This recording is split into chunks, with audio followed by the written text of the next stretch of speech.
Kisah usang tikus-tikus kantor yang suka berenang di sungai yang kotor. Kisah usang tikus-tikus berdasi yang suka ingkar janji lalu sembunyi. Assalamualaikum warahmatullahi wabarakatuh. Hai, kenalin, nama aku Faisal Gusnadi Rahmawan. Kenalin, nama aku Yuniarti Nanda Akhira. Hai, kenalin, nama aku Tiara Aulia. Hai, kenalin, nama aku Hasbi Anapi. Halo semuanya, kenalin, nama aku Ika Wulandari. Kalian tahu gak sih korupsi itu apa? Jadi, korupsi adalah semua tindakan tidak jujur yang memanfaatkan jabatan atau kuasa untuk mendapatkan keuntungan bagi pribadi atau orang lain. Kalian tahu gak sih dampak dari korupsi itu apa? Jadi, dampak korupsi itu yang pertama, merugikan ekonomi negara. Yang kedua, menghambat pembangunan. Yang ketiga, menurunkan kepercayaan masyarakat. Yang keempat, meningkatkan kemiskinan dan ketimpangan.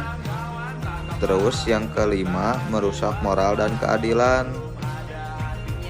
Korupsi bisa terjadi karena banyak faktor. Di sisi pribadi, biasanya karena keserakahan, gaya hidup mewah, moral yang rendah, atau penghasilan yang enggak cukup. Dari sistem dan organisasi, penyuapan muncul karena pengawasan yang lemah, birokrasi ribet, dan sanksi yang enggak tegas. Dalam politik dan pemerintahan, penyalahgunaan kekuasaan, nepotisme, dan kurangnya ketegasan pemimpin juga jadi penyebabnya. Secara ekonomi, kesenjangan antara kaya dan miskin, biaya hidup yang tinggi, serta persaingan bisnis yang enggak sehat bikin orang tergoda penyuapan.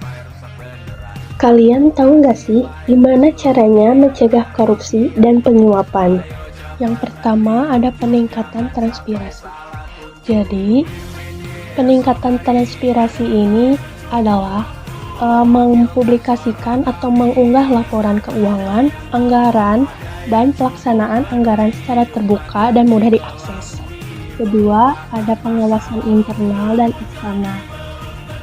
Jadi, pengawasan internal itu seperti adanya pemantauan rutin, evaluasi atau review, dan pengawasan eksternal yaitu pengawasan dari luar organisasi yang dipantau oleh Badan Pemeriksa Keuangan. Yang ketiga, ada penegakan hukum yang tegas, yaitu seperti memberikan dukungan penuh atau memastikan independensi lembaga seperti KPK, yaitu Komisi Pemberantasan Korupsi. Dan di sini juga adanya penegakan sanksi yang tegas bagi pelaku korupsi. Yang keempat, ada perilaku anti korupsi, yaitu dengan cara menanamkan nilai-nilai seperti kejujuran, disiplin, tanggung jawab, kerja keras, dan sederhana sejak dini di lingkungan keluarga atau masyarakat. Yang kelima, ada hidup sesuai kemampuan. Jadi, hindari gaya hidup yang berlebihan dengan tidak banyak membandingkan diri dengan orang lain juga gitu.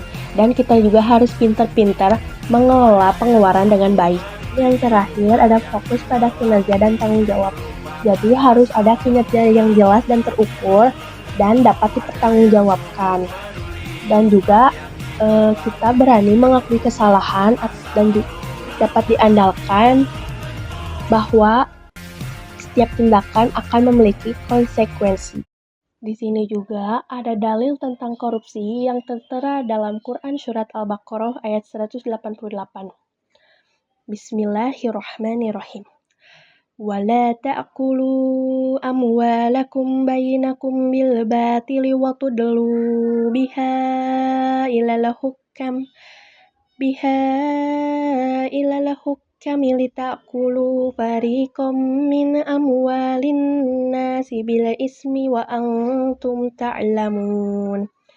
Artinya, janganlah kamu makan harta di antara kamu dengan jalan yang batil, dan janganlah kamu membawa urusan harta itu kepada para hakim dengan maksud agar kamu dapat memakan sebagian harta orang lain itu dengan jalan dosa, padahal kamu mengetahui. Dalam konteks pemberantasan korupsi, masyarakat berperan sebagai pengawas sosial dan agen perubahan. Masyarakat harus menumbuhkan budaya anti korupsi melalui penanaman nilai kejujuran, tanggung jawab, dan kepedulian sejak dini.